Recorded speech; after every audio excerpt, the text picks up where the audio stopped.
Sri Lanka's exports to the US are navigating turbulent waters. Apparel tariffs spiked from 16% to 37% in 2025 before easing to 21.6%, while exemptions now grant 65 million US dollars in tariff-free access.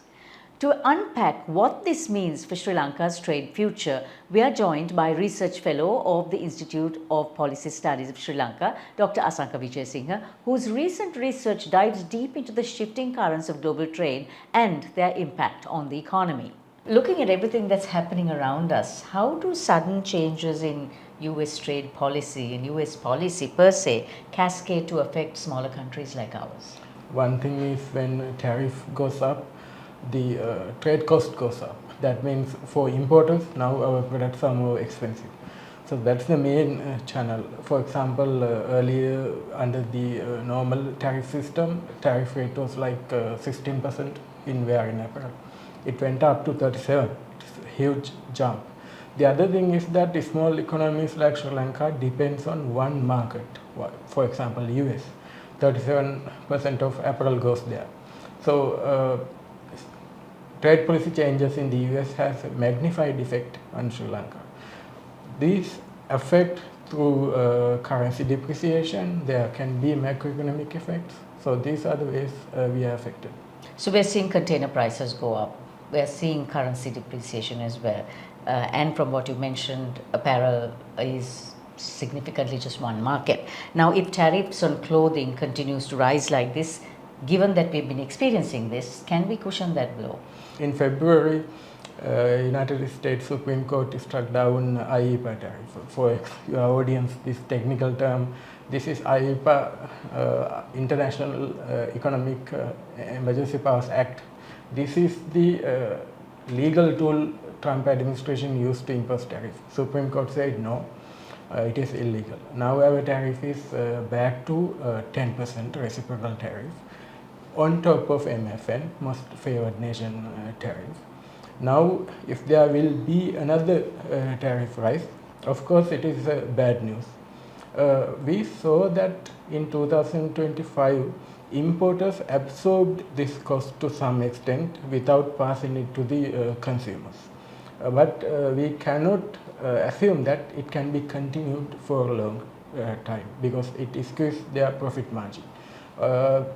I don't think there is a way to cushion up this large shock. So, coconut oil benefited from tariff relief recently. Now, should Sri Lanka be looking at maybe expanding our basket of exports maybe into agriculture and rubber or in those areas? In 2025, coconut oil was a success story for Sri Lanka. We passed the 1 billion mark when it comes to exports global. However, the issue with this kind of product is that the domestic capacity to meet large scale of export is limited.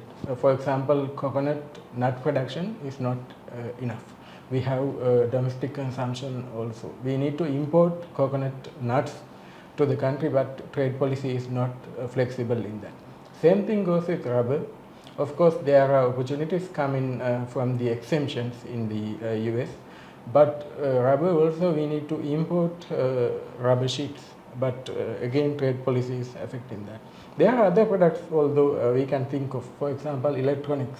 Electronics are exempted from tariff in the US current tariff regime. So this is component production, no trade policy barriers exist. We can think of that. Trade policy is shifting overnight. I mean, there's so much volatility at this point. How can Sri Lankan exporters actually plan ahead when these rules are so fluid at the best of times? When we wrote about also, we implied that it is very difficult to navigate this volatile tariff. It is a good question, tough question, what they can actually do. So we saw that I think importers, as I said, importers are absorbing some cost. It is one way forward without passing it to the consumer. Firms and the US retail suppliers absorb the cost. But again, there is a trade-off. Profit margin goes down. Then the labor force will be affected. Those effects are there. This is the problem. Other thing is exporters can ask the government to get into a better deal, lock in to a low tariff rate. That is another way forward. So Kenya, Bangladesh, looking at countries like that, they often get better deals. Are there any lessons Sri Lanka can take to stay competitive like them? Kenya is a specific case. Kenya is benefited from AGOA. This is called African Growth and Opportunity Act of the US. It is something like GSP plus Sri Lanka has in the EU. But Bangladesh, of course, they negotiated for a better deal. They brought down tariff rate from 20 to 19. It is 1 percentage point lower than our reciprocal tariff. So yeah, Sri Lanka can learn from Bangladesh and other East Asian countries, go for negotiations. But right now, the issue is there is no added advantage with the Supreme Court striking down this tariff. That's the problem Sri Lanka faces now. So how much do US domestic policies, elections, court rulings, leadership changes how much does it impact Sri Lanka? So the most important effect coming from court rulings. Now tariff regime is under section 122. This should be passed in the Congress. If it is not passed, it will be illegal. So this might be the best scenario for Sri Lanka too. The other thing is that assume that there will be some political change in the US, we can expect that there can be reduction in tariff because higher reciprocal tariff for all trade partners is very extreme end of the trade policy. We can assume that that can be changed with political change. Now, India faced a lot of steep tariff hikes and ups and downs, lots of it. Should Sri Lanka actually watch how India responds, or are our two situations different? My idea is that these are two different countries. So we saw that there was 50% punitive tariff on India, but although this very high number, the effective rate is not that high. It is because India exports more electronics, more pharmaceuticals. About 40% of their exports are either electronics or pharmaceuticals. These are exempted from reciprocal tariffs. So their effective tariff rate is not that high. But our case is very different. Our major export, about 37% of apparel, is subject to high tariff. The other thing is India has a bargaining power. It is 1.2 billion market. Yeah, so they can always bargain. Looking at Sri Lanka, what sort of relationship should we cultivate with the US, given that it still remains our biggest market for apparel, for instance, to make sure that at least we're able to cushion the blows that we face? We cannot give up this market. A lot of people talk about diversification, finding other markets. It is not simply possible because the products we are producing, like where in apparel, there are no many buyers in the world. Either it should be EU or US. So a better trade deal, better trade relationship with the US, remove the uncertainty of the trade policy, and it will incentivize investment to the country also. So definitely we will be benefited by better trade deal. Just tell me, how can we guard against everything that's happening right now, because it is affecting global trade and affecting Sri Lanka as well? So we were always saying look at Asia or other markets.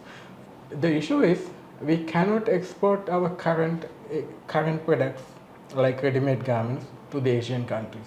We need to invent new products or diversify into new products. And also our traditional markets, EU and US, our competitiveness is challenged. For example, India and Indonesia, they concluded free trade agreements with EU. So there are two approaches. One is trade deals with the Asian countries and diversifying into new products. The second approach is making sure that our competitiveness in EU and US is protected through trade deals. Looking ahead, maybe for the rest of 2026, what are you seeing of trade policy and global trade in general? Well, this is a bad year for trade, especially with the US-Israel attacks on Iran. World Trade Organization is also expect that global trade growth will be very low compared to earlier predictions, about 3 percentage point lower. Now shipping fees are very high. Insurance is a very complex process now. And US is heading for inflationary cycle, so demand can go down. This is a bit of a bad time. I think resilience is the way forward this year. Kaleidoscope is on every screen: YouTube, Facebook, Instagram, and LinkedIn. Wherever you scroll, we shine.